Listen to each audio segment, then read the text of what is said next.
Well, he was a real leader, a real folk leader in the real sense. He was really that, you know. He never changed from that. He never essentially changed as a person at all. He was the same person all the time, essentially. When he got his fancy car, BMW, you know, which he said was rightfully his, it stood for Bob Marley and the Wailers. But when he would drive into the ghetto, he would never lock the car. You know, he would just get out of it, even if the window's open or whatever.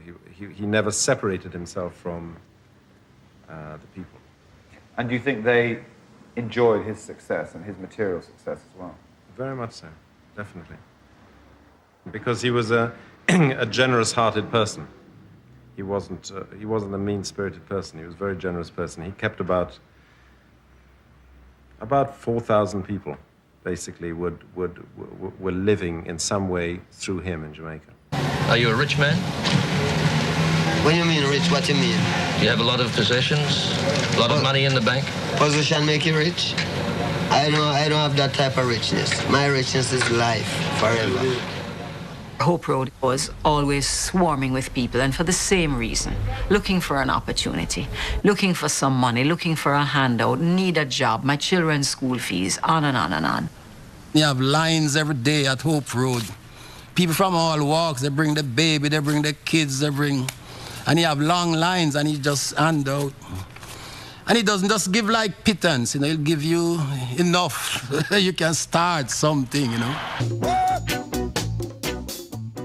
When Bob arrived in Jamaica, within minutes, literally minutes, 56 Hope Road would be filled with people. I mean, you could hardly find a way to walk through the yard. And the crowd spilled over onto the street, down the road. Bob spent hours, especially at night, interviewing people in need. At that time, there was a lot of political violence, and a lot of women lost their fathers because of this. He became, as it were, the father of their children. He gave a lot of handouts to them. Then there are people who would be dependent on him for hot meals. Every day we had to have funds around to make sure that certain people got something to eat. Chris Blackwell once said in an interview that Bob probably took care of maybe 4,000 people.